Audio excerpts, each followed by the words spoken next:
उर्वशी।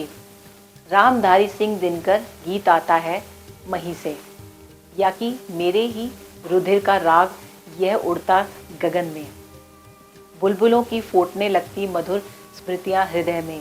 यह आता है मधुर उल्लास में फूला हुआ वन। याद आते हैं तरंगित अंग के रोमांच, कंपन, स्वर्ण वर्ण वल्लरी में फूल से खिलते हुए मुख। याद आता है निशा के ज्वर में उन्माद का सुख। कामनाएं प्राण को हिलकोरती हैं, चुंबनों के चिन्ह जग पड़ते त्वचा में। उर्वशी और पुरुरवा की प्रेम कथा का प्रथम उल्लेख ऋग्वेद में मिलता है। इस प्राचीनतम आख्यान को अपने युग के नए अर्थ से जोड़ने का सृजनात्मक प्रयास दिनकर की विलक्षण दृष्टि का परिचय है। वे मानते हैं कि उर्वशी सनातन नारी तो पुरुरवा सनातन नर का प्रतीक है। उर्वशी चक्षु, रसना, प्राण, त्वक तथा श्रोत की कामनाओं तो पुरुरवा रूप रस, गंध, स्पर्श और शब्द से मिलने वाले सुखों से उद्वेलित मनुष्य का प्रतीक है। 182 पेजेस की इस पुस्तक का लेटेस्ट एडिशन लोक भारती प्रकाशन से 2020 में आया है।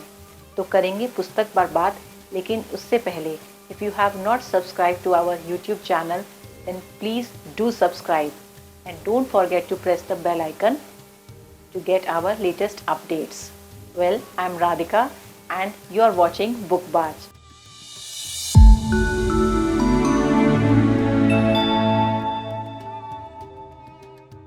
पुरुरवा और उर्वशी का प्रेम मात्र शरीर के धरातल पर आकार नहीं होता, वह शरीर से जन्म लेकर मन और प्राण के गहन गुहा लोकों में प्रवेश करता है।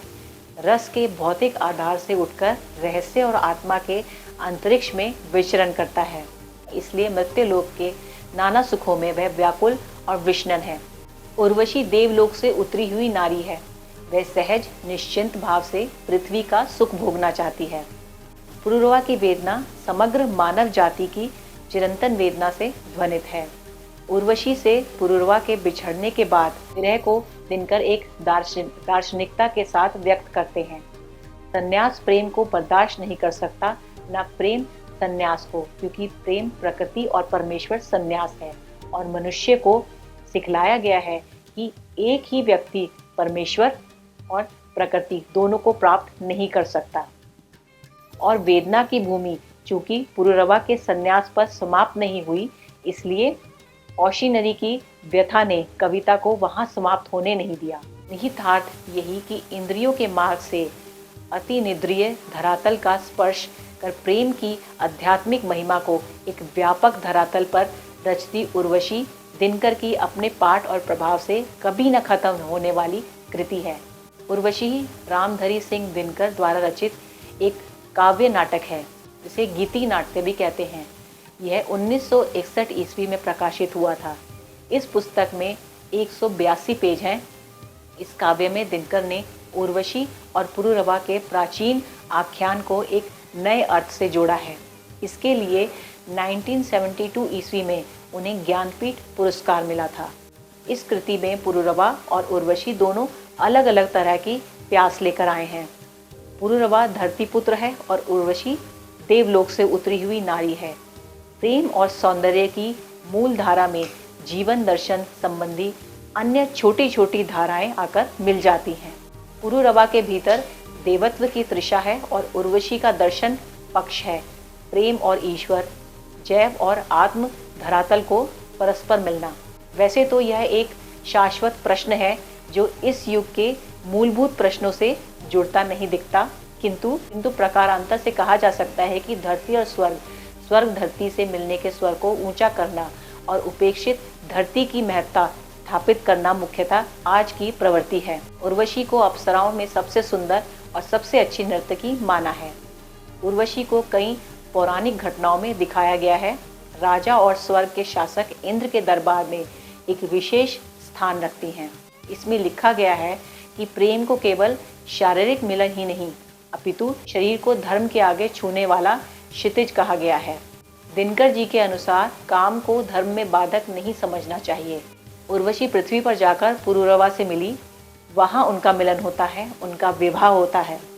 देवी भगवत के अनुसार बद्रीनाथ धाम में जो देवी पीठ है उसे उर्वशी तीर्थ कहते हैं। नर नारायण की तपस्या भूमि बद्रीनाथ धाम में ही थी। संभव है उर्वशी तीर्थ उसी का स्मारक है। इस कथा का प्राचीनतम उल्लेख ऋग्वेद में मिलता है, किंतु उसमें इतना ही बताया गया कि उर्वशी पुरुरवा को छोड़कर चली जाती है और पुरुरवा उसके विरह में डूबे रहते हैं। बाद में चलकर शतपथ ब्राह्मण और पुराणों में इस कथा का जो उल्लेख हुआ है उससे यह कहा गया है कि उर्वशी के गर्भ में पुरुरवा के 6 पुत्र हुए थे। सबसे बड़े पुत्र का नाम आयु था। निरुक्त अनुसार आयु का अर्थ भी मनुष्य होता है।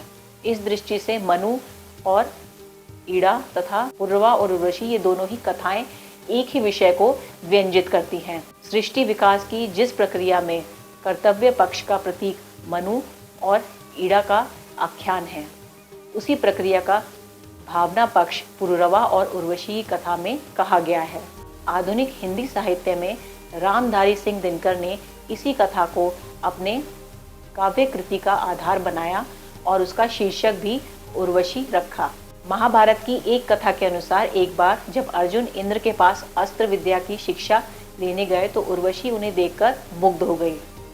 अर्जुन ने उर्वशी को मातृत्व भाव से देखा, अतः उसकी इच्छा पूर्ति ना करने के कारण इन्हें शापित होकर 1 वर्ष तक पुरुषत्व से वंचित रहना पड़ा। इसमें उर्वशी को कुछ समय के बाद इंद्रलोक वापस जाना पड़ा। प्रेम और सौंदर्य का विधान कवि ने बहुत व्यापक धरातल पर किया है। उम्मीद है ये वीडियो आपको पसंद आया होगा। इसी तरह के वीडियो को देखने के लिए आप हमारे चैनल को सब्सक्राइब करें। Thank you.